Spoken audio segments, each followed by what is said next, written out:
Merci, cher confrère. Je suis effectivement professionnel de médecine puisque je suis docteur en médecine. Je suis urgentiste et j'étais 7 nuits de garde aux urgences à l'Hôtel-Dieu. Donc pardon si parfois je vais essayer de ne pas être trop fatigué. Et je suis le médecin d'Europe 1 aussi avec une chronique et une émission tous les matins et un petit peu sur France Télévisions. Et on va accueillir cette table ronde avec nos intervenants. Alors merci et bravo au docteur Huit pour ce projet qui est notre étude de cas et qui va être le démarrage de cette, qui a eu le mérite d'être poser le décor sur le démarrage de cette table ronde qui est sur les seuils d'acceptabilité de ces innovations frugales en France. Alors on ne va pas être trop franco-français pour reprendre ce que disait le président, mais on va essayer d'aborder tout les freins ou les leviers au contraire avec, et on a bien vu, et dans votre présentation, on a bien vu que c'était pas qu'un problème médical, ça partait d'un problème médical, il y avait des solutions techniques et on va aborder tous ces aspects, mais il n'y a pas que de la médecine. Alors je remercie nos intervenants, Jean-Claude Amezen, professeur Jean-Claude Amezen, immunologiste, ancien président du comité consultatif national d'éthique et président d'honneur, et puis confrère aussi radiophonique, puisque avec une émission sur les épaules de Darwin sur France Inter, sur une radio concurrente, mais néanmoins de émission de très grande qualité, voilà, qui abordera l'aspect éthique de cette innovation frugale qui est parfois à tort assimilée comme des innovations un peu low cost, comme la médecine un petit peu low cost. Donc il y a évidemment un enjeu éthique parce qu'on ne peut pas imaginer qu'il n'y ait pas les mêmes standards de qualité. Donc on abordera avec vous, si vous le voulez bien, ce premier élément. Son voisin, Jacques Bernard, qui est militant associatif, engagé et un des créateurs et ancien dirigeant d'une plateforme d'information autour des maladies rares, qui nous donnera le point de vue des patients concernés par des maladies rares. Là, on a vu que c'était l'inverse avec la cataracte, qui est une maladie fréquente, mais vous nous parlerez aussi de votre point de vue côté patient de ces innovations frugales. Isabelle Adnaud, qui est une consoeur pharmacienne, ancienne présidente du Conseil national de l'Ordre des pharmaciens, et maintenant vice-présidente à la Haute Autorité de santé, qui est l'autorité en France chargée justement de ces standards de qualité, de ces normes. On parlera de est-ce que les normes empêchent l'innovation frugale en particulier, est-ce que la qualité peut se faire avec des normes parfois un peu assouplies, et pour autant que ça ne soit pas au détriment de la qualité. Donc vous nous donnerez votre point de vue en tant qu'autorité de régulation, ou en tout cas d'évaluation, et sur une partie qui est les dispositifs médicaux. Virginie Tournet, qui est chercheuse en sciences politiques au CEVIPOF et au CNRS, directrice de recherche. Et c'est toute l'acceptation sociale et politique. Parce que c'est important aussi, quand je vous disais que souvent est assimilé par le politique, par le grand public, l'innovation frugale, c'est souvent assimilé à une baisse de qualité ou à peut-être du low cost. Ça veut dire que toute cette perception, toute cette acception sociale, culturelle, politique, eh bien c'est important à appréhender quand on propose ce type d'innovation, peut-être plus encore dans nos pays dits riches, dits pléthoriques, dits avec peut-être trop, eh bien quand on propose de faire mieux ou parfois autant avec moins, tout de suite il y a une espèce de jugement négatif, et ce jugement vous l'aborderez dans votre présentation. Et on finira avec monsieur André Tanti. Quand je dis on finira, ça s'appelle Famix, donc ça sera TEDx, ça sera des présentations très courtes, 5-7 minutes, le point de vue de chaque intervenant, et donc on terminera avec le point de vue avant de discuter tous ensemble avec André Tanti, qui est vice-président au comité économique le CEPS, qui est l'autorité, pour ne pas rentrer dans des choses franco-françaises, qui fixe les prix finalement des médicaments et qui fixe les prix des innovations et des dispositifs. Et je crois que cette vision économique est intéressante parce qu'il ne faudrait pas que l'innovation frugale, par exemple, devienne l'alibi pour tout simplement faire de l'austérité et restreindre les coûts et surtout pas restreindre la qualité. Jean-Claude Amezen, si vous voulez bien démarrer, allez, 5-7 minutes pour jouer le jeu sur ce qui est notre standard à tous, qui est le standard de qualité des soins et d'éthique, parce qu'il ne serait pas acceptable éthiquement de baisser la qualité pour nos patients. Merci. Oui, d'abord, je crois que cette initiative est extrêmement importante parce que c'est aussi une question de respect humain, de respect mutuel et d'éviter d'être surplombant, c'est-à-dire chacun peut apprendre de chacun, et je crois que c'est très important. Seuil d'acceptabilité, vous l'avez dit, c'est la qualité. C'est-à-dire qu'on ne peut pas aller vers un plus petit dénominateur commun sous prétexte que c'est plus sobre ou plus frugal, ou avoir une médecine au rabais. Il y a un point aussi, je pense que ça interroge beaucoup plus profondément notre système économique de santé. Lorsque on voit le prix de la fabrication d'une lentille pour un cristallin par une fondation sans doute à prix coûtant, je ne suis pas sûr qu'on puisse facilement, dans les conditions actuelles, le transposer dans notre pays. Donc je veux dire, il ne faut pas oublier aussi que les pays pauvres sont actuellement l'atelier des pays riches et qu'une des raisons pour lesquelles les ordinateurs, les chemises et toute une série de produits sont fabriqués, c'est parce que les salaires sont très bas et que les choses sont fabriquées à prix coûtant. Donc je crois qu'il y a une réflexion profonde sur notre système de production industrielle économique qui est indépendant des innovations elles-mêmes. Il y a un point qui me frappe toujours, sur lequel que je vais aborder, indépendamment de la médecine sobre, c'est qu'on dit souvent, à juste titre, que la médecine coûte trop cher, qu'elle n'est pas soutenable, qu'on ne peut pas la payer. Il y a un paradoxe, à mon sens. La Banque mondiale et le Fonds monétaire international calculent à intervalles réguliers ce que coûte aux pays pauvres le fait qu'ils n'ont pas de système de santé efficace. Donc, indépendamment des souffrances humaines, ça a un coût économique de ne pas avoir de système de santé efficace. Dans les pays riches, on compte ce que ça coûte d'avoir un système de santé efficace. Et donc, c'est une denrée assez spéciale. Elle vous coûte de l'argent quand vous ne l'avez pas, et elle vous coûte de l'argent quand vous l'avez. Et donc, les bénéfices économiques, je ne parle pas des bénéfices en termes humains, les bénéfices économiques qui sont intégrés dans le calcul de notre PIB ne sont pas pris en compte dans l'équilibre entre dépenses et bénéfices économiques de santé. Donc je crois qu'il y a une réflexion à avoir. Il y a un deuxième point, je crois que c'est il y a 10 ans que le président de la République, Nicolas Sarkozy, à l'époque, a demandé à la commission présidée par Joseph Stiglitz, qui comportait Jean-Paul Fitoussi et Amartya Sen, de faire un rapport sur un aménagement du PIB pour que le bien-être et la santé soient considérés comme faisant partie de la richesse d'un pays. Et donc, lorsqu'on parle du coût économique de la santé, il ne faut pas en parler comme si la santé était simplement un coût et n'était pas une richesse d'un pays. Donc, je pense qu'il y a une réflexion profonde à faire dans ce domaine. Une médecine sobre et frugale, c'est évidemment souhaitable et indispensable, ne serait-ce que parce que ça évite le gaspillage. Et le gaspillage se fait toujours aux dépens de certains. Et on gaspille beaucoup.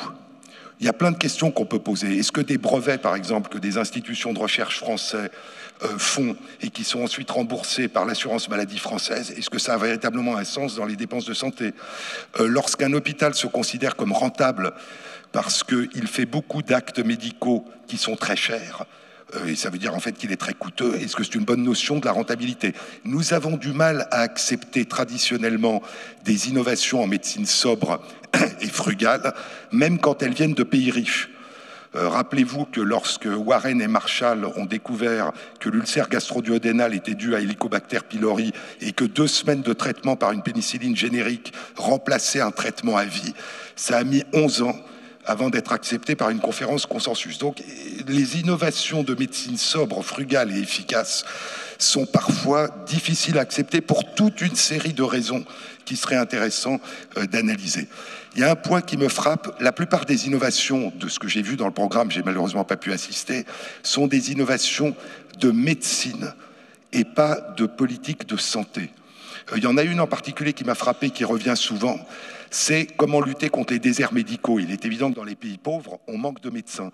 Est-ce que nous allons vers des solutions de télémédecine, de numérique, qui remplacent la présence des soignants, ou est-ce qu'on va vers ces solutions en plus des soignants? Et c'est une réflexion intéressante parce qu'elle rejoint celle sur la tarification à l'activité, parce qu'à la limite, ça rejoint des actes que l'on va accomplir indépendamment d'un environnement de soins. Donc je crois que c'est une question importante. Et on peut s'interroger sur la raison des déserts médicaux dans nos pays riches, qui est une question importante aussi. Il y a un point, je disais, c'est de la médecine frugale, c'est des innovations en médecine frugale et sobre, mais pas tant, me semble-t-il, en santé publique. Or, vous savez que notre Constitution, si on reste franco-français, le préambule de notre Constitution dit que la nation garantit à tous la protection de la santé. La protection de la santé, c'est pas simplement la réparation des maladies et des accidents, c'est une politique de prévention. Nous consacrons près de 95% de notre budget de santé publique à la réparation des maladies et des accidents, et de l'ordre de 5% à la prévention. Et donc je crois qu'il y a une réflexion sur une politique de santé sobre et frugale, sachant que prévenir, c'est souvent moins cher et beaucoup plus efficace que d'essayer de réparer et de guérir. Et en ce qui concerne des politiques de santé publique, ça dépasse le champ de la médecine.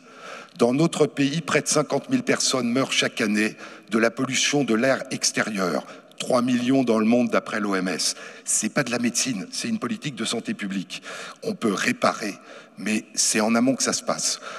L'état de santé des 3 millions d'enfants qui vivent sous le seuil de la pauvreté dans notre pays, des personnes âgées ou des personnes handicapées qui sont isolées ou dans des institutions, c'est une politique de prévention dans le cadre de la santé publique. Donc je pense qu'il y a une réflexion, ne pas se focaliser uniquement sur des innovations extrêmement utiles, mais qui sont ponctuelles et qui réparent des maladies ou des accidents, mais penser véritablement à une politique de santé publique qui soit sobre et frugale. Et je crois que ces politiques de santé publique, quand je disais tout à l'heure, on dit que la santé coûte trop cher. Quand on dit que la santé coûte trop cher, ça veut dire au fond qu'elle ne pourra être accessible qu'à ceux qui pourront payer.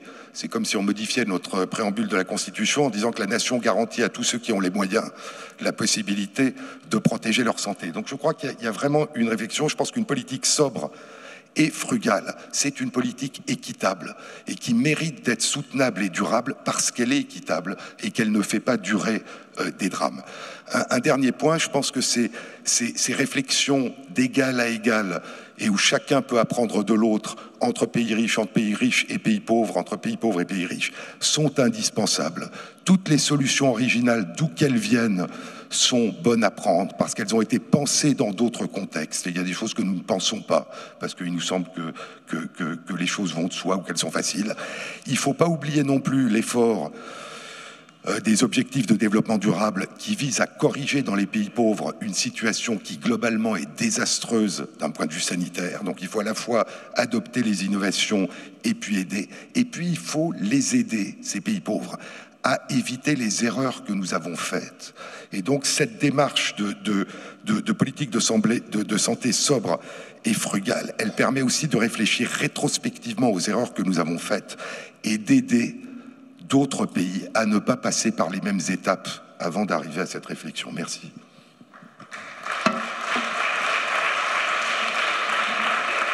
Merci à vous. Ce que vous nous dites, c'est que c'est non seulement éthiquement acceptable, cette transposition d'innovation frugale, mais c'est même une nécessité. C'est-à-dire que la frugalité, c'est une qualité et le gaspillage est nocif, c'est ça ? C'est-à-dire vouloir du moindre coût, indépendamment de la qualité, c'est faire de la médecine et de la santé au rabais. Et on peut toujours faire moins cher.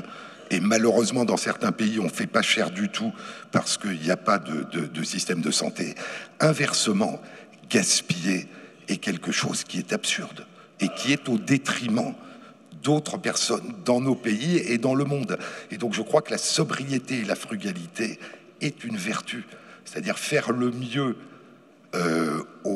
avec le moins de dépenses, avec le moins d'efforts humains qui peuvent être consacrés à autre chose. C'est quelque chose qui est un impératif éthique. Mais il y a souvent cette ambivalence qui est que la sobriété n'est pas souhaitée parce qu'elle est une vertu en soi, mais tout simplement parce que dépenser moins d'argent est considéré comme souhaitable. Et à ce moment, on ne regarde plus la qualité, on regarde simplement le prix.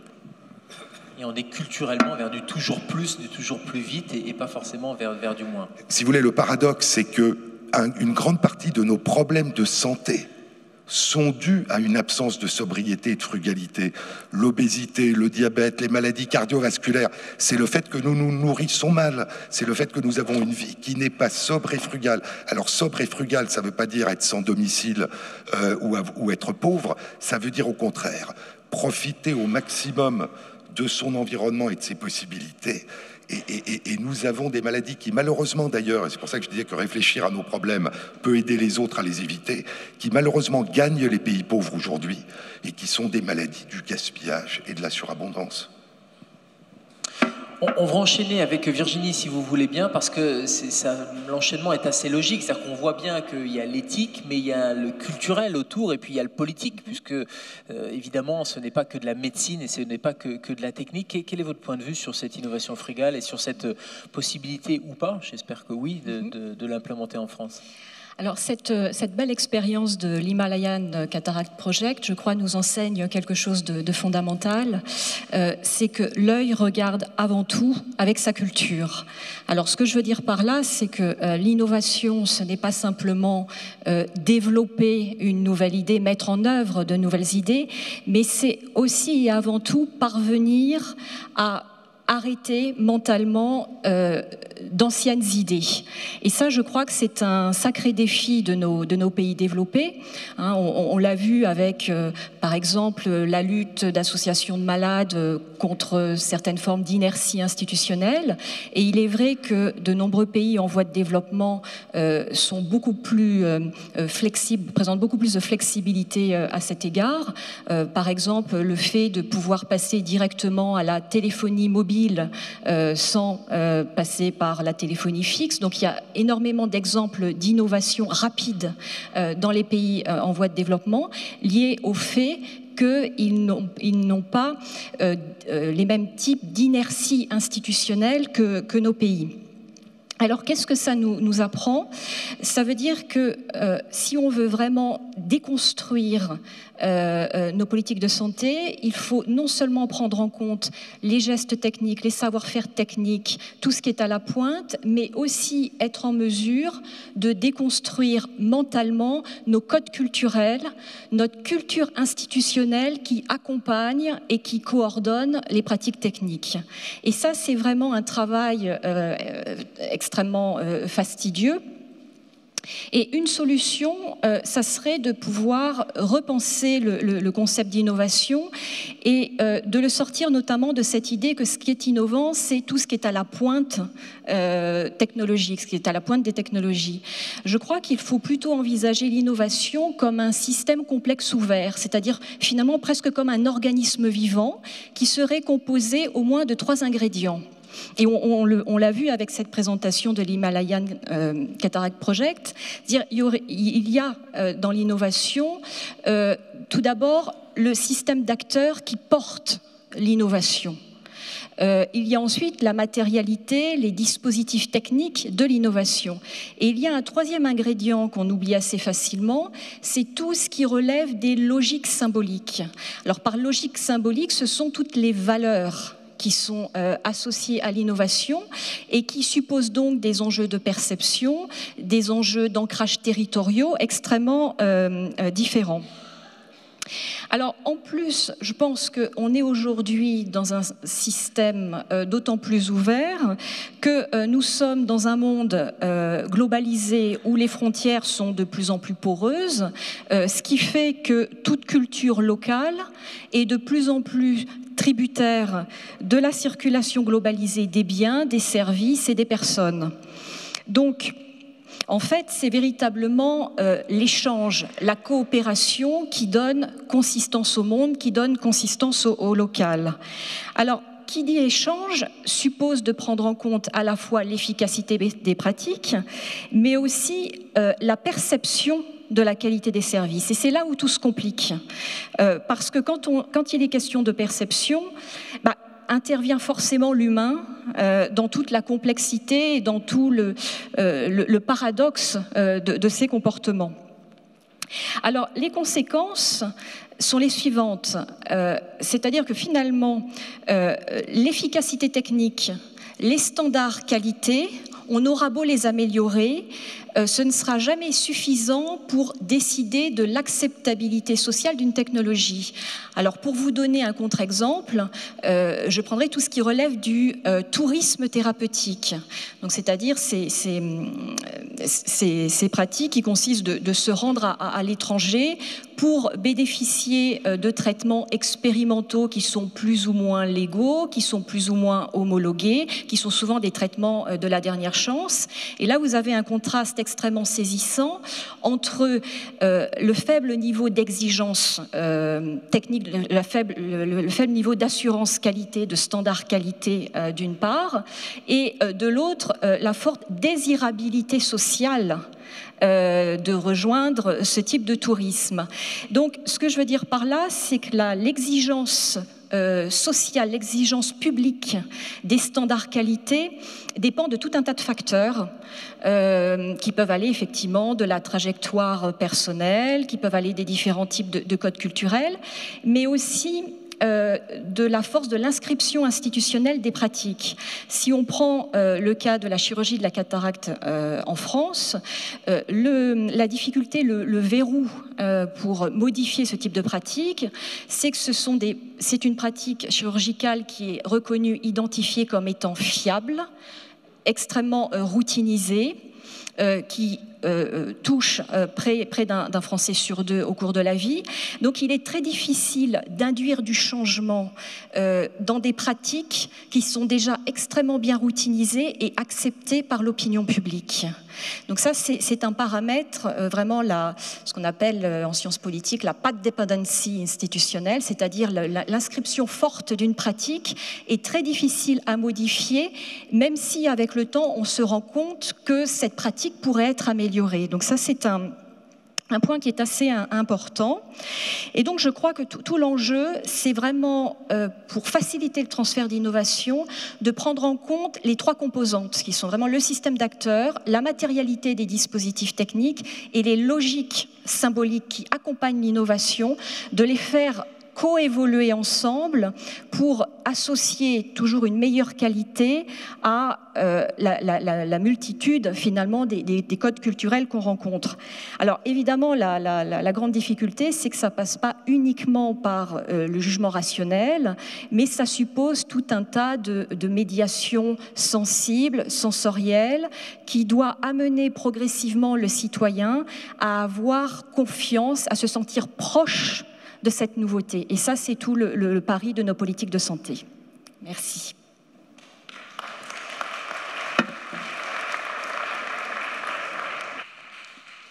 Merci beaucoup de nous avoir parlé de ce point de vue culturel et symbolique. Je retiens ce mot symbolique parce qu'effectivement, c'est parfois de l'irrationnel. On n'est pas dans la rationalité ni économique, ni de normes. Et c'est vrai qu'on est dans un pays de plus en plus normé, mais il y a toute cette valeur symbolique qui est un peu, et même parfois délaissée. L'exemple de la cataracte et le parallèle avec la France, votre initiative, Dr Huth, est fabuleuse hein, parce qu'elle permet de démocratiser, de redonner la vue à des gens qui ne l'ont pas. Par contre, sur la comparaison avec la France, c'est vrai qu'on a déjà une pratique chez nous qui est très accessible. Donc, l'innovation que vous avez apportée, qui est une innovation fabuleuse dans votre pays, ne serait pas chez nous une innovation transposable. En revanche, et c'est là où j'aimerais avoir votre avis de politologue ou d'observatrice de la vie politique et sociale, sur une innovation qui serait une innovation qui permettrait d'améliorer quelque chose qu'on n'a plus chez nous. On parlait des déserts médicaux, par exemple. Est-ce que c'est quelque chose qui serait acceptable d'avoir une innovation qui est faite en Afrique et qui permet de donner accès à un médecin? On voit bien que chez nous, on a des problèmes qui vont être aussi de ce même ordre-là. Est-ce que c'est quelque chose qui serait acceptable et à quelles conditions? Oui, tout à fait. À partir du moment où on est en présence d'un besoin social identifié et qu'il n'y a absolument aucune couverture institutionnelle, aucun dispositif de politique publique permettant de répondre à ces besoins, dans ce cas-là, effectivement, le transfert d'innovation est facilité. Mais je crois vraiment le point important, c'est vraiment l'état institutionnel par rapport à une innovation. C'est-à-dire qu'il est toujours possible d'apporter des modifications à des pratiques. Tout dépend du degré d'institutionnalisation sur place. Plus une pratique est institutionnalisée et reconnue comme fiable, plus il sera difficile de la modifier, même si les experts reconnaissent objectivement que cette pratique pourrait être encore améliorée.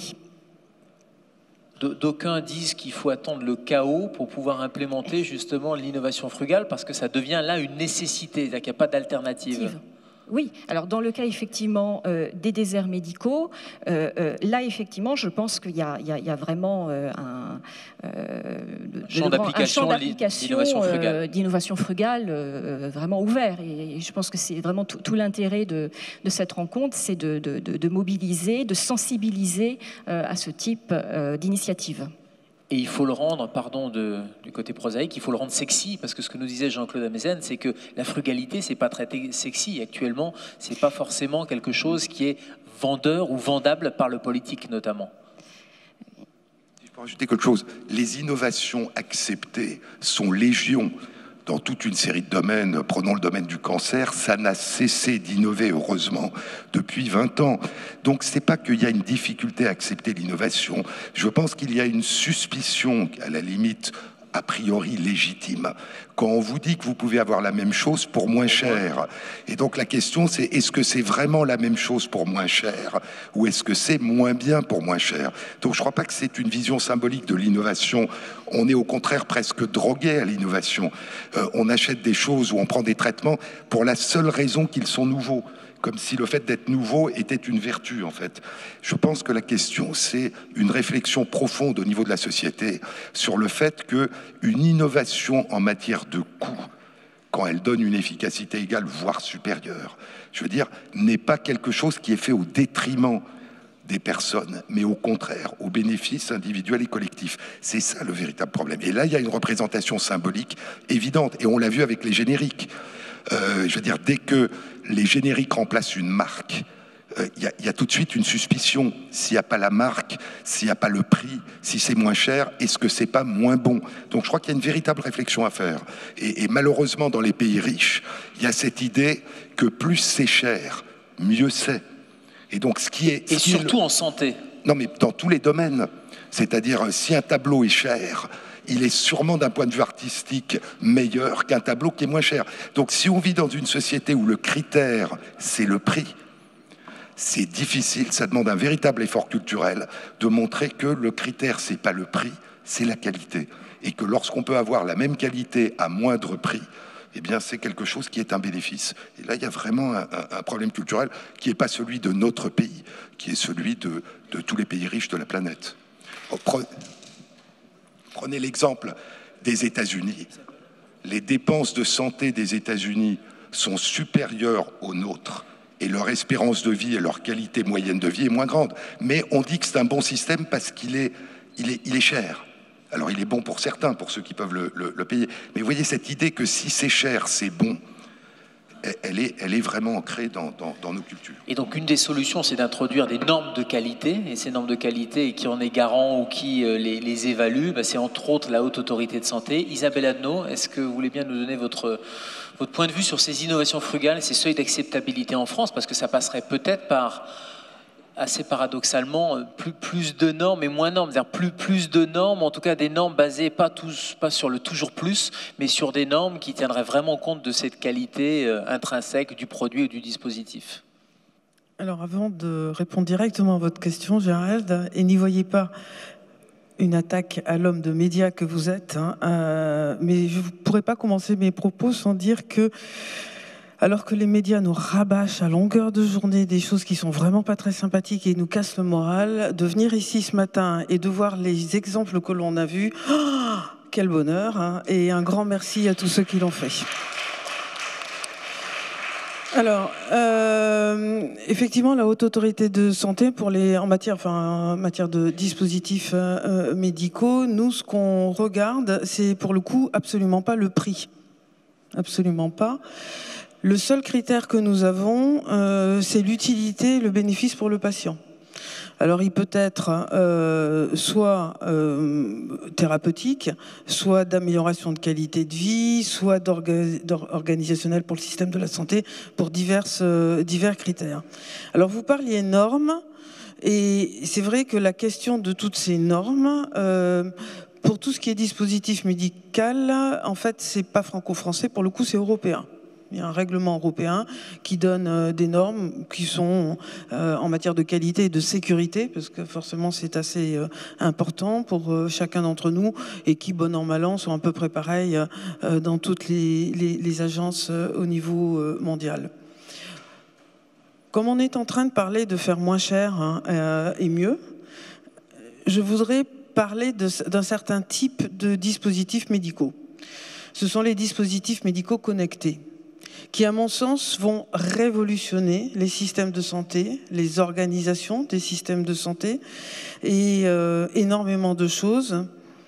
Et pour le coup, ayant beaucoup voyagé et travaillé sur un continent particulièrement, c'est le continent africain, Là, je pourrais vraiment dire que le continent africain, parce que c'est celui que je connais le mieux, mais c'est sûrement pareil ailleurs, est un continent qui est une vitrine d'initiatives.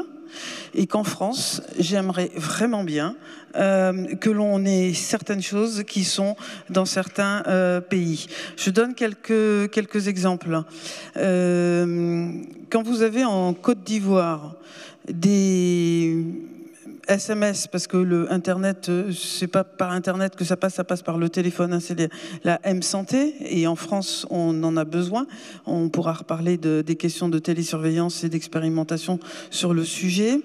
Et quand on voit que nous, on a mis 14 ans, 15 ans, même depuis 2004, donc on voit ce que ça donne, pour essayer de faire un dossier médical partagé qui, aujourd'hui, ne fonctionne pas, même si, paraît-il, il est en très bonne voie, et que en Côte d'Ivoire, vous recevez des SMS pour vous tenir au courant de vos vaccinations, et que vous avez un carnet électronique sur votre téléphone, franchement, on se dit qu'on ferait peut-être bien d'aller regarder ce qui se passe ailleurs.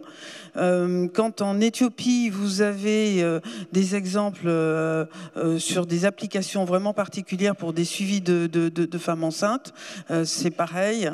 On voit bien qu'en matière de prévention, on a beaucoup à faire. Donc, je parle de tout ça parce que ce sont des dispositifs médicaux, tous ces fameux logiciels. Alors, je suis pas en train de dire qu'il faut remplacer l'être humain, c'est pas ça du tout, mais c'est utiliser les technologies pour l'organisation de santé, et en l'occurrence, on a beaucoup à regarder ailleurs. Voilà, donc des normes et de la sécurité, elles existent, toutes ces normes, en matière de qualité de sécurité, elles sont européennes. Nous, on étudie, et comme c'est fait en amont, on ne se préoccupe pas de tout ça, on regarde uniquement le bénéfice clinique. Et s'il y avait d'autres exemples, mais qui sortent du cadre des dossiers, des dispositifs médicaux connectés, la biologie aussi est en train d'être complètement révolutionné, et on voit bien ce qui se passe dans certains pays avec des tests qui peuvent se faire de manière totalement différente et qui probablement finiront aussi par arriver. Donc du coup, la question, je suis entièrement d'accord avec ce que vous disiez sur l'innovation. Nous, ce à quoi on est attaché à la Haute Autorité de Santé, c'est de regarder non pas l'innovation, parce que nouveau pour nouveau, voilà, c'est pas l'utile. Nous, ce qu'on cherche, c'est l'innovation utile, d'où qu'elle vienne et quelle qu'elle soit qui nous est présentée. Qu'est-ce qui bloque ? Ce qui bloque pour l'instant, enfin moi j'allais dire rien, parce qu'il faut quand même reconnaître qu'on a quand même de l'innovation. Il faut quand même pas non plus, mais ça pourrait peut-être se déployer plus vite. Et peut-être une clé, et là il y a du culturel, il y a aussi des règles qui sont beaucoup plus fortes, alors en matière technologique en France, et c'est vrai que l'innovation, elle est soit de rupture, soit incrémentale. À partir du moment où l'innovation est incrémentale, ce qui est le plus fréquent pour les dispositifs médicaux, c'est-à-dire qu'il y a une petite évolution, de fil en aiguille, si je peux dire, et entre le début et une version X, on arrive presque à quelque chose de rupture parce que c'est complètement nouveau. Mais n'empêche que c'est incrémental. Et donc, du coup, il y a une adaptation à cette innovation marche par marche. Et parfois, il faut faire ce saut complètement technologique. Je pense à certaines valves, hein, par exemple, à certaines manières de chirurgie. On n'ouvre plus maintenant, hein, on passe par voie percutanée, donc on est aussi bien dans l'innovation de la science du praticien, hein, qui change complètement. Donc voilà. Et du coup, cette innovation de rupture, elle bouge des lignes. Par définition, quand un jour la première valve, le premier TAVI est arrivé, c'est sûr qu'avant on ouvrait complètement le thorax, et maintenant ça se fait plus, et on met la valve de manière percutanée. Forcément, est-ce que c'est bien, est-ce que c'est pas bien, ça pose toutes ces questions. Donc du coup, il faut, à mon sens, la chose la plus importante, elle se résumerait en 2 mots: savoir accueillir l'inattendu.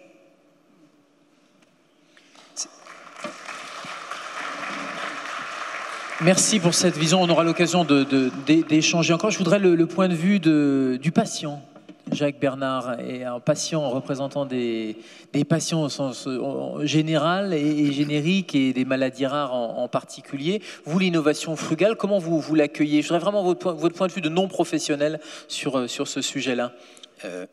Merci de m'avoir invité, je le dois à Yves Juillet d'ailleurs. Je ne représente pas tous les malades, loin de là, hein, notamment ceux qui sont concernés par des maladies rares, puisque nous avons fait, à la fin du siècle dernier, de l'innovation frugale en créant l'Alliance Maladies Rares. Quelque part, ce n'est pas un produit, mais c'est un courant, c'est une action. Il faut savoir qu'à la fin du siècle dernier, les maladies rares, tout le monde s'en foutait. C'était le résultat des 3 I, ignorance, indifférence, inaction. Et puis nous sommes quelques-uns et quelques-unes à nous être levés et avoir dit ça suffit maintenant. Il y a 6000 maladies rares. Il n'y en avait pas 6000 à l'époque identifiées, mais il y a à peu près 3 millions de malades atteints de maladies rares en France. Donc notre révolte, quelque part, c'est une innovation frugale, parce que personne ne voulait nous entendre. On parlait des maladies orphelines, c'est ce qui était pire que les maladies rares. C'est-à-dire que tout le monde s'en foutait, hein. Il n'y avait pas de diagnostic, pas de considération politique, pas de considération institutionnelle. Et nous avons réussi, en nous révoltant, en nous inspirant de cette phrase extraordinaire d'une grande résistante lyonnaise qui s'appelait Lucie Aubrac, quand on lui demandait « c'est quoi Madame Aubrac résister ?» Et elle avait répondu « c'est se lever et dire non ». Et on a dit non à l'indifférence, à l'inaction et à tout ce qui faisait que nous n'étions pas reconnus. Tout ça pour vous dire que par rapport aux innovations dites frugales, quand on parle en termes de thérapeutique, alors le monde des maladies rares que je représente, je ne veux pas parler pour tout le monde non plus, on est très ouvert sur des thérapeutiques ou des soins ou des molécules éventuellement qui n'ont pas complètement fait la démonstration de leur activité. C'est un point de vue qui est important à noter, puisqu'on est dans ce domaine un peu différent du public traditionnel qui veut la sécurité à tout prix et qui veut de l'innovation, comme vous l'avez dit tout à l'heure. Nous, on est prêt à prendre des risques. Et ça me fait penser à une image extraordinaire que vous avez peut-être vue, comme moi, il y a 3 ans, à Acapulco. Je ne connais pas, hein, mais je sais à peu près où c'est au Mexique. C'est une plage extraordinaire. Il y avait eu un torrent de boue fabuleux, et on avait repassé aux actualités une dame dont la maison allait être emportée par le torrent, avec un petit bateau qui essayait de s'approcher d'elle, qui ne pouvait pas. Et cette dame, elle s'est jetée à l'eau, et elle a réussi à accrocher la barque. Alors, c'est un symbole fort du risque que l'on peut prendre quand on est complètement abandonné et qu'il y a un problème de survie. Et c'est un exemple que j'utilise assez souvent pour montrer que dans le domaine des maladies rares, on est parti de là. On s'est jeté à l'eau, voilà, et Dieu merci, aujourd'hui, quand pour les personnes qui s'y intéressent et dans ce public très savant, vous le savez aussi bien, sinon mieux que moi, notre révolte a conduit à la mise en place de plans de maladies rares avec le soutien politique qui était indispensable, notamment de la part d'un monsieur qu'on l'aime ou qu'on l'aime pas politiquement, c'est pas le sujet, monsieur Xavier Bertrand, qui a été très coproductif sur la problématique des maladies rares. Et quant à la fin du siècle dernier, alors quand je dis la fin du siècle dernier, on a l'impression que c'est l'infini, pas du tout, c'était il y a 20 ans, c'est pas vieux, hein. Et aujourd'hui, il y a des centres de référence, il y en a un peu plus de 130, voilà, avec des spécialistes qui sont à l'intérieur, qui connaissent la problématique des maladies rares, qui ont en tout cas une sensation et une propension à soigner les malades. Dans notre univers, on dit les malades, on ne dit pas les patients. Je vous dirai après pourquoi. Et on a fait des avancées considérables. Alors, pourquoi dans notre univers, on n'est pas les seuls, hein. On parle des malades et pas des patients. En France, notamment. Parce que patient, ça vient de pâtir. Ça vient de subir. Alors que le malade, c'est un acteur. Et quelquefois, pour ricaner, entre guillemets, sur les patients, il m'est arrivé de dire le patient qui patiente, qui s'impatiente de patienter. Ça ne veut rien dire, c'est fait exprès. Voilà. Le malade, c'est une personne, et de plus en plus aujourd'hui, et les personnes qui sont autour de la table le savent très bien, et le font, et le pratiquent, font de plus en plus appelle au point de vue des malades. On n'est pas là pour prendre la place des médecins, ni celui des pharmaciens, ni celui des chercheurs. On est là pour exprimer ce que personne d'autre ne peut exprimer, à savoir la connaissance, le vécu d'une pathologie et la compréhension d'un diagnostic, la compréhension de la thérapeutique, l'adhésion à la thérapeutique, ce qu'on appelle la compliance en général. Et donc il y a eu des progrès monumentaux qui ont été faits en termes de reconnaissance du rôle des malades dans les problématiques de santé. Alors je ne sais pas si on est dans le sujet de ce matin, mais je ne pouvais pas m'empêcher de le dire. Franchement, on a réussi à faire bouger les lignes. Et moi, j'arrive à la fin de ma vie associative, mais quand je regarde dans le rétroviseur de ces 20 ans associatifs, je me dis, ah ben dis donc, on est quand même arrivé à quelque chose. On est parti de zéro.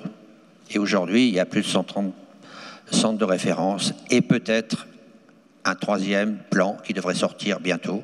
Et pourquoi pas un 4e plan, même si à force de faire des plans, on finit par sectoriser les maladies rares, ce qui n'est pas non plus l'idéal. Merci. Vous nous parliez de cette force des malades qui a dit non et qui s'est levée à un moment donné comme une innovation frugale. Il y a une autre innovation frugale que vous avez mise en place qui est un numéro de téléphone. Est-ce que vous pouvez nous en dire quelques mots? Parce que l'innovation frugale, ce n'est pas uniquement une innovation technologique, mais ça peut être une innovation organisationnelle. Et c'est ce que vous avez fait avec un dénominateur commun et qui a bien été dit par notre collègue ophtalmologiste, c'est que ça part du terrain professionnel ou du terrain patient. C'est le numéro maladie info service. Juste nous en dire quelques mots. Est-ce que pour vous, c'est une innovation frugale? Jacques, oui, bien sûr que j'ai envie de vous répondre oui. Sachant que quand vous m'avez fait rentrer dans cette table ronde, je me disais, mais attends, qu'est-ce que je vais raconter l'innovation frugale? Je ne connais rien du tout.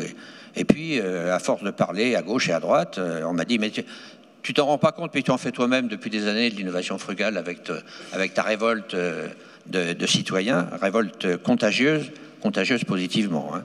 Et l'innovation frugale, en tout cas, ce qu'il faut que vous reteniez de notre expérience à nous dans le domaine des maladies rares, on n'est pas du tout réservé ou sceptique ou indifférent à des innovations ou thérapeutiques ou sociétales ou comportementales ou en matière de politique de santé qui n'ont pas été complètement démontrées, approuvées et justifiées. On est pour une tolérance positive par rapport à des innovations qui peuvent être faites. Accueillir l'inattendu, comme disait Isabelle Adno, ou une tolérance positive. Merci de votre intervention. On n'a pas parlé de coûts et de prix, enfin de notion économique derrière l'innovation frugale. Et c'est quand même important parce qu'on a un peu l'impression que l'innovation c'est toujours plus, y compris toujours plus dans un système capitaliste où c'est toujours plus d'argent pour des entreprises, etc. On y viendra avec André Tanti parce que vous êtes le financeur et vous rembourserez. Mais je voudrais avoir votre point de vue, Jacques, pour faire la transition sur cette notion économique. Du citoyen appartenant aux maladies rares. À la fin du siècle dernier, quand on nous interpellait précisément sur le même sujet, je répondais insolemment, on n'a rien coûté pendant des années. Les maladies rares étaient complètement ignorées, on s'en foutait, donc franchement, elles n'ont pas coûté très cher. Depuis, il y a eu une innovation très importante, c'est les médicaments orphelins. Bon, ça a été une facilitation très, très grande pour développer des molécules destinées spécifiquement à des maladies orphelines, avec, je ne vous le cache pas, quelques abus de prix au départ, facilités par le fait qu'ils étaient complètement uniques, mais ça a en tout cas permis le développement de thérapeutiques spécifiques de certaines maladies rares. Je vous rappelle qu'il y en a 6000 des maladies rares, il y en a à peu près 200 qui ont un médicament spécifique, le reste, zéro. Donc il faut faire avec.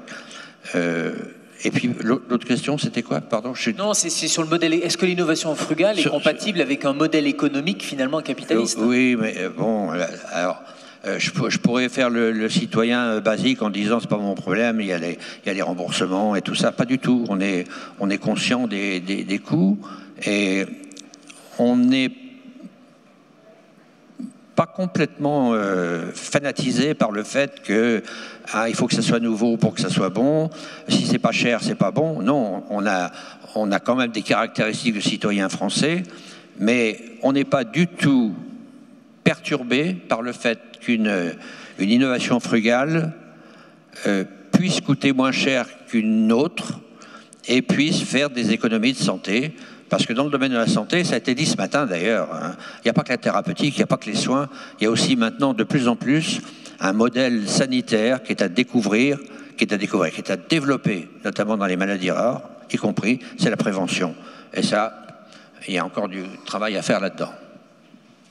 Merci à vous. On va continuer sur cet aspect économique avec le CEPS, donc qui est l'organe en France pour les personnes étrangères dans l'assistance et qui sont nombreuses, qui est l'organe qui, une fois qu'un dispositif ou un médicament a été évalué par la Haute Autorité de Santé, eh bien, se pose la question de son remboursement par la collectivité. Et c'est entre autres André Tanti au CEPS, qui est cet organisme, qui va décider du prix, qui va négocier le prix. Et quand je vous parlais d'innovation frugale, qui est un peu l'inverse du modèle économique dominant, c'est-à-dire qu'un industriel, ce qu'il veut, c'est globalement dire j'ai innové, j'ai fait de la recherche, ça m'a coûté de l'argent, je veux récupérer de l'argent. Est-ce que innovation frugale, c'est compatible en France ou dans les pays riches, entre guillemets, avec le modèle économique dominant capitalistique? Merci.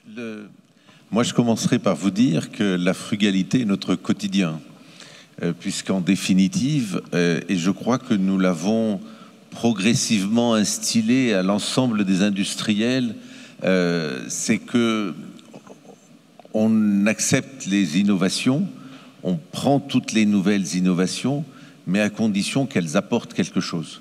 Et les textes, en particulier les textes français qui portent sur l'arrivée des innovations en matière de médicaments et de dispositifs médicaux, disent qu'il faut qu'il y ait un apport et que, en gros, cette innovation fasse mieux qu'avant. Elle fasse mieux et surtout moins cher.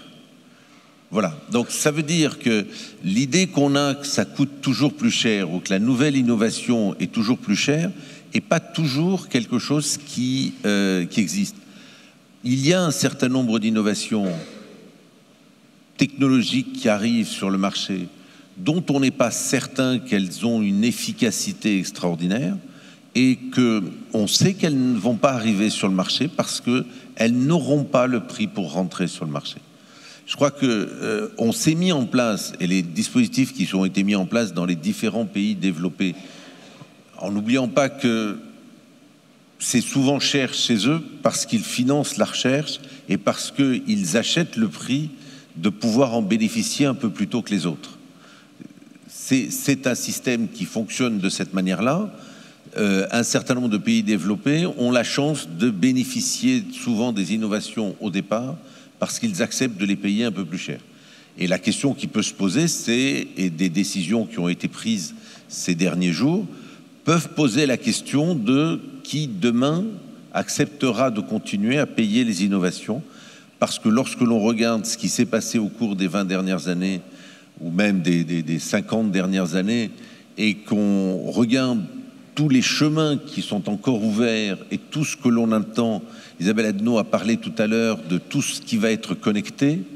Moi, je pense que dans les 10 années qui viennent, je ne sais pas trop à quel moment, 80% des patients chroniques seront connectés parce que pour leur prévention, pour leur suivi, pour éviter qu'ils ne génèrent des coûts supplémentaires, eh bien, on va suivre ces patients pour leur bien. Mais c'est surtout quelque chose d'important. J'apprécie qu'il y ait un patient à cette table ronde. On n'aurait jamais mis un patient il y a 10 ans. Et je crois que ça, c'est quelque chose d'important parce qu'aujourd'hui, l'une des innovations et l'une des recherches à laquelle on voit qu'on va trouver des ressources à ce niveau-là, c'est le fait, effectivement, que le patient devienne un acteur du traitement de sa maladie. Et ça, si vous cherchez des innovations frugales, c'est pas quelque chose qui, au départ, coûte. C'est simplement de mieux impliquer le patient, de mieux éduquer le patient, de mieux lui faire comprendre. Lorsqu'on examine aujourd'hui les traitements, moi je suis toujours pour regarder un traitement et de regarder le patient qui est guéri, le patient qui se soigne. Et c'est pas parce qu'un produit vaut 100, pour moi il ne vaut pas 100, il vaut combien vaut le patient qui est guéri. Il vaut 150, l'idée, c'est de rapprocher le plus possible du prix du dispositif ou du médicament par l'observance qu'on va obtenir. Quand on regarde le nombre, les problèmes d'observance qu'on a aujourd'hui avec un certain nombre de patients, on dit par exemple qu'un diabétique de type 2 n'est observant qu'il y en a que 50% qui sont observants de leur traitement. On constate que dans la plupart des pays, nous avons mis en place en France on essaye de mettre en place des solutions, par exemple sur l'apnée du sommeil. Je rappelle que c'est 1 million de patients en France qui sont traités pour l'apnée du sommeil, même plus d'1 million de patients qui sont traités. On essaye de mettre en place des dispositifs pour mieux suivre les patients, pour mieux les impliquer, pour qu'ils comprennent qu'il est nécessaire d'être observant parce qu'on le fait. Des nouveaux dispositifs qui viennent d'arriver aujourd'hui et qui, en définitive, coûtent pas plus cher que ce qui existait avant, même voire moins cher. Si on prend pour le patient qui se soigne, par exemple, pour le suivi du glucose, vont probablement éviter à un certain nombre de diabétiques de retarder un certain nombre de conséquences qu'ils ont. Et donc, l'innovation dans l'instant, au niveau de son coût, il ne faut pas toujours la regarder, il faut regarder ce qu'elle va permettre de faire et quelles sont les économies qu'on va pouvoir générer dans le système de santé par la suite. Parce qu'on va retarder. Il a été dit que c'était inscrit dans la Constitution qu'il fallait qu'on s'occupe de la santé, que la santé était quelque chose d'important. Il n'y a pas de génération spontanée de l'argent pour la santé. On accepte d'y consacrer une certaine quantité, à nous de l'utiliser au mieux. Et comme je le dis toujours, pour moi, c'est que tous les patients bénéficiaient de toutes les innovations et nous nous sommes détachés d'un certain nombre de points, puisque maintenant, la commission que préside Isabelle Adneau est une commission qui nous dit c'est bon, c'est pas bon, ça vaut quelque chose. C'est pas parce que les gens s'imaginent que ça vaut quelque chose que véritablement on a intérêt à investir dans ce type de dispositif. Il y a encore énormément de travail, mais progressivement, on va rendre notre système de plus en plus efficient. Et donc de plus en plus frugal. Et vous disiez, je retiens que la frugalité, c'est effectivement votre modèle. Et c'est vrai que cette notion de SMR, de service médical rendu, c'est faire mieux avec moins d'argent. C'est une comparaison avec des choses existantes et améliorer la qualité et essayer de diminuer le coût. J'aimerais le regard du docteur Ruitt, parce que vous avez fait le parallèle innovation frugale et démocratie sanitaire avec la présence des patients qui seraient à partir du terrain aussi des moteurs pour pousser vers l'innovation, frugale ou pas. Docteur Ruitt, dans votre pays et dans les endroits où vous avez apporté votre technologie, quel est le rôle des patients? On a quand même l'impression qu'on n'est pas encore sur cette démocratie sanitaire et qu'on est dans quelque chose de très descendant, et ça n'empêche pas l'innovation frugale, mais l'innovation, elle part du terrain et des professionnels.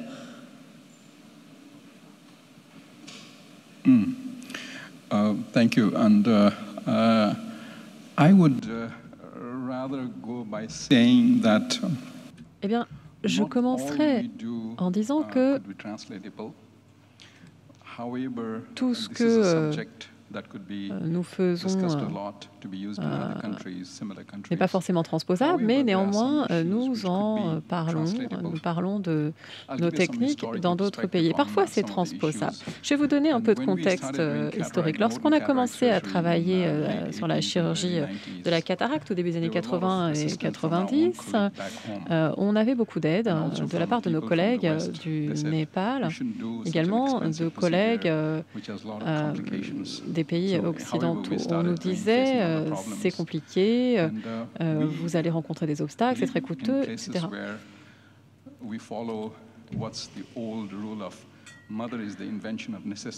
Et nous, on considère que lorsqu'il y a une nécessité, eh bien, il y a de l'inventivité. Et nous avons justement des besoins, une nécessité. C'est comme ça qu'on a mis en place notre procédure. On avait moins de ressources humaines disponibles, on avait des contraintes liées à la géographie et on a réussi à mettre en place quelque chose qui fonctionne. Certains de mes collègues qui travaillent en Europe, notamment un chirurgien qui travaille aux Pays-Bas, a transposé nos méthodes et ça a rencontré tant de succès qu'il a fini par traiter la famille royale elle-même. Donc il y a, je pense, dans certains cas, on peut s'inspirer de ce qui est fait ailleurs. Et dans notre pays, on a également des problèmes de litige. Il faut qu'on travaille avec une procédure standard afin d'éviter cela. Vous parlez justement de démocratie et je vous rejoins.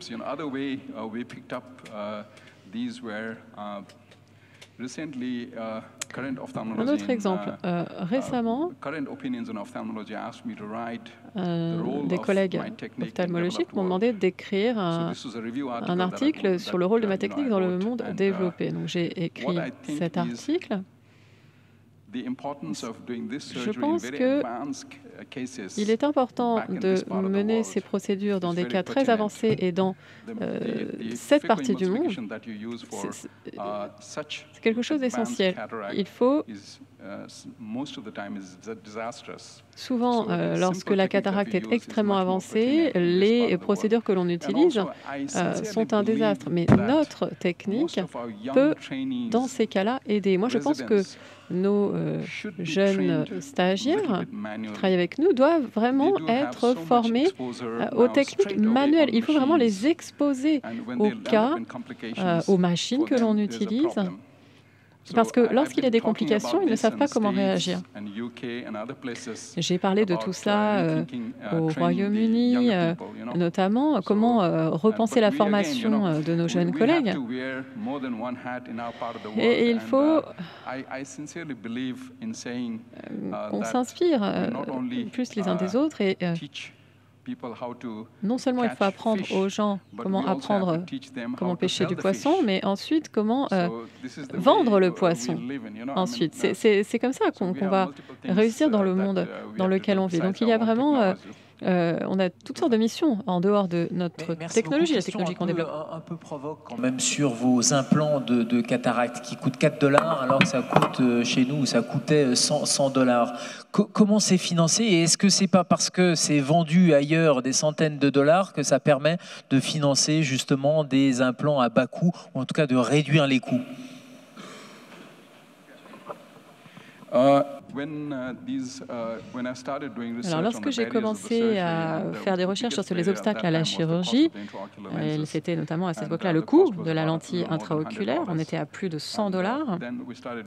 Eh bien, on a commencé à mener des recherches et on s'est rendu compte que le matériau de base ne coûtait que 50 centimes. Et entre 50 centimes et $100, il y a vraiment du bénéfice. Et ce coût était lié à la documentation, au marketing, je le sais. Donc on a utilisé ça et on a commencé à travailler afin de réduire le coût de notre lentille. Mais une fois encore, notre principale préoccupation, c'était la qualité. Donc, on a invité des experts du monde occidental pour expertiser nos produits. Et toutes les lentilles que l'on fabrique sont vraiment examinées, font l'objet de contrôles qualité, et ce, tous les ans. On a des audits qualité. Et je voudrais être très clair, on fabrique des lentilles. Et je veux que ces lentilles puissent être utilisées sur les yeux de ma mère, parce qu'on attire l'attention d'entreprises multinationales et ils aimeraient qu'il y ait une faille pour que tout notre système s'écroule. Mais voilà, ce n'est pas le cas. Jean-Claude, vous vouliez réagir sur cet aspect économique?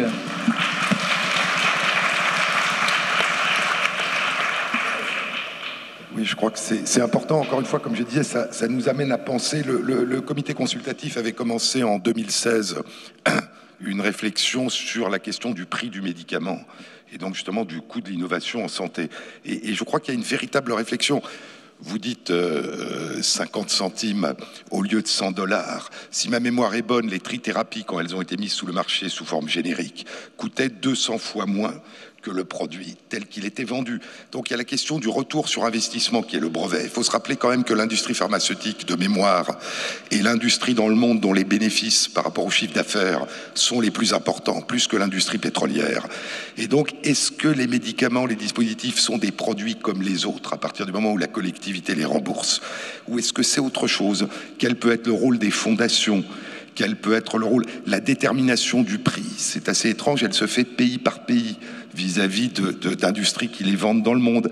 Elles se font de manière un peu bizarre, si ma mémoire est bonne, parfois en fixant le prix sur le bénéfice économique du pays, comme si au fond le retour sur investissement du médicament avait un rapport avec l'économie que la prévention ou le traitement du maladie allait donner dans un pays. Donc il y a vraiment un domaine très complexe. Et je crois encore une fois, alors sans compter, je ne sais pas ce que vous en pensez, mais sans compter qu'un produit, encore une fois, fabriqué dans un pays pauvre, a évidemment un prix coûtant très inférieur à ce qu'il est pour des questions de salaire, pour des questions de mode de vie. Donc il y a toute une réflexion sur les produits de santé. Je trouve que ce que vous dites sur les machines est intéressant. Je pense qu'on pourrait l'appliquer à la médecine connectée.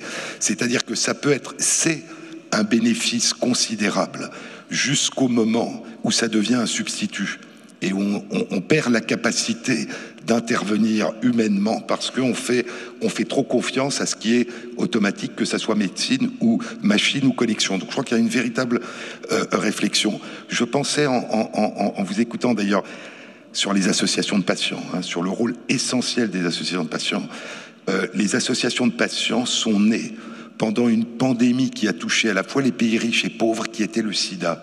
Et que ça soit les génériques et l'acceptation par l'Organisation mondiale du commerce des génériques pour les pays pauvres, que ça soit les associations de patients, que ça soit la notion de respect des droits fondamentaux comme faisant partie d'une politique de santé publique. C'est né en particulier grâce à Jonathan Mann pendant la pandémie du sida. Donc là encore, au fond, nous apprenons lorsque ce à quoi nous sommes confrontés touche toute l'humanité et pas simplement des parties de l'humanité. Si je peux dire juste une chose, je pensais aux médicaments, mais je pensais aux hôpitaux, donc tous nos actes médicaux. Moi, ce qui me frappe beaucoup, c'est que nous classons les hôpitaux, c'est devenu un sport national. Sur toutes les couvertures de magazines, il y a les classements des hôpitaux et les classements des services à l'intérieur des hôpitaux, ce qui est bien. Mais je n'ai jamais vu de mise en relation entre l'état de santé de la population qui vit près de l'hôpital et la qualité de l'hôpital. Comme si, au fond, ce qui comptait, c'était la qualité de l'acte à un moment donné, mais pas du tout le devenir des personnes. Donc je crois qu'il y a une nécessité, encore une fois, de prendre en compte la santé. Je connais des chercheurs qui sont en train d'étudier en France et en Suisse le devenir des personnes qui sortent de réanimation. Donc vous avez des gens qui rentrent en réanimation, un état gravissime. Elles sortent dans le même état guéri, et puis vous revenez les voir 3 mois plus tard, 6 mois plus tard, 1 an plus tard. Et en fonction de facteurs socio-économiques, familiaux, culturels, environnementaux, le devenir de ces personnes à 6 mois n'est pas du tout le même. Et donc je crois qu'il faut attacher une très grande importance, j'allais dire, au service rendu par une innovation à un moment donné. Mais il faut garder cette idée que la santé, c'est une trajectoire, c'est pas une série de photographies. Virginie, vous vouliez réagir sur ce volet de démocratie sanitaire ? Oui, j'aimerais rebondir sur les questions de démocratie sanitaire et sur ce que vous avez dit de savoir accueillir l'inattendu. Et je crois qu'aujourd'hui, on assiste à un nouveau blocage culturel important qui est une certaine forme d'intolérance grandissante à l'incertitude. Si on pense au moment où l'aspirine a reçu une autorisation de mise sur le marché, on n'avait absolument aucune connaissance du mode d'action biologique de l'aspirine. Aujourd'hui, on est dans une société où, à juste titre, le patient, le citoyen a accès à de plus en plus d'informations, y compris les données temporaires et provisoires de la recherche, ce qui interroge finalement jusqu'où devons-nous être prudents avant d'autoriser des protocoles. C'est-à-dire, est-ce qu'on n'est pas maintenant, avec l'hypermédiatisation, dans une forme de société où à la fois l'innovation est encouragée et en même temps toute prise de risque est entravée et nécessite de plus en plus d'informations. Donc on est finalement dans une forme de contraste entre une société qui est sursaturée d'informations et où finalement la prise de risque et l'exigence de connaissances, d'anticipation du futur devient de plus en plus nette. Donc voilà, comment Et c'est là où le partage avec les associations de patients, les professionnels, les autorités, dans un effort de pédagogie, pourrait peut-être justement rendre plus acceptable cette notion de prise de risque qui actuellement n'est pas acceptable. On est dans une société du risque zéro, c'est ça? Alors c'est vrai que cette forme-là de démocratie sanitaire, où on est vraiment dans une logique de coopération prenant... Codécision. Et de codécision, mais je pense que le grand problème, c'est l'hypermédiatisation, l'utilisation des réseaux sociaux où effectivement sont discutés de plus en plus fréquemment des protocoles de recherche et par exemple je pense aux études toxicologiques, c'est-à-dire qu'on ne pourra jamais avoir la certitude qu'un produit ne présente pas de risque au bout d'un certain horizon prédictif. Donc comment finalement résoudre ce problème de l'hypermédiatisation qui est à double tranchant, qui est à la fois extrêmement positif parce que ça permet de mettre en scène des innovations, de sensibiliser à la connaissance scientifique et aussi de consolider des mobilisations de patients. Mais de l'autre, on voit se dessiner une intolérance grandissante à des formes d'incertitude qui auparavant étaient considérées comme étant tout à fait normales et liées à un état provisoire des connaissances scientifiques. Isabelle, vous voulez réagir? Oui. C'est exact que l'innovation, c'est prendre des risques. C'est une évidence. Je trouve néanmoins qu'on s'en sort pas mal à un certain niveau. Par exemple, quand on parle du forfait innovation. En matière de dispositif médical, le forfait innovation, c'est avant le marquage CE, possiblement. Possiblement. Ce qui veut dire que là, on est complètement dans quelque chose de complètement nouveau. Et bien, typiquement, dans ce forfait innovation, il n'est pas dit dans les textes, c'est inscrit dans le Code de sécurité sociale, il n'est pas dit il ne doit pas y avoir de risque, il est dit les risques doivent être caractérisés, ce qui est complètement différent. Et ça veut dire qu'à un moment donné, ce que l'on regarde bien, c'est la balance bénéfice-risque. Et franchement, moi, je vois arriver mais des innovations, mais alors j'allais dire, cher médecin, mais c'est absolument fabuleux. Médecins, industriels, patients, les trois réunis, arrivent à faire des choses. Quand vous voyez qu'on arrive à transformer des veines en artères, quand vous voyez qu'on voit des malvoyants qui commencent à voir, carrément aveugles, quand vous voyez des pancréas artificiels, ça on en parle depuis longtemps. Il y a des choses qui arrivent, mais qui sont absolument fabuleuses. Voilà, donc il faut aussi garder espoir, et je confirme complètement qu'une partie de l'innovation, mais ça a été très bien démontré ce matin, elle n'est pas forcément que technologique, elle est aussi organisationnelle, et là aussi, il faut savoir prendre des risques. Jean-Claude, oui, allez-y. Je veux juste dire un mot sur la surmédiatisation. Il se trouve que la ministre de la Santé m'a confié la coprésidence d'une mission justement sur comment mieux informer, médiatiser. Isabelle Hanot n'est pas pour rien dans cette mission aussi, et que la ministre rendra ses conclusions qu'on lui a présentées partiellement ce matin. Donc c'est un vrai enjeu, et c'est un enjeu de communication, et c'est capital. Et le fait que ce FAMIC soit consacré à cette innovation frugale, c'est bien pour populariser le sujet, ne pas le dénigrer, mais au contraire montrer que c'est aussi de la qualité. Jean-Claude ? Oui, je pense que ce que vous disiez est essentiel. La notion de bénéfice-risque est très bien comprise. C'est-à-dire tout le monde sait que les chimiothérapies anticancéreuses présentent des risques importants, mais la maladie qu'elles traitent présente des risques encore plus importants. Et personne ne dit les chimiothérapies de temps en temps donnent des accidents gravissimes. On le sait, on l'accepte, elles sont là pour vaincre une maladie mortelle. Donc je crois que ce que la société accepte mal ou perçoit mal, et parfois à juste titre, ce sont les risques importants pour un bénéfice minime. Le Mediator et la caricature, un bénéfice nul et un risque important. Donc je crois que cette notion de bénéfice-risque est très bien intégrée. Vous le disiez d'ailleurs, pour des maladies graves, pour des maladies incurables, on accepte de prendre des risques puisque l'alternative est terrible.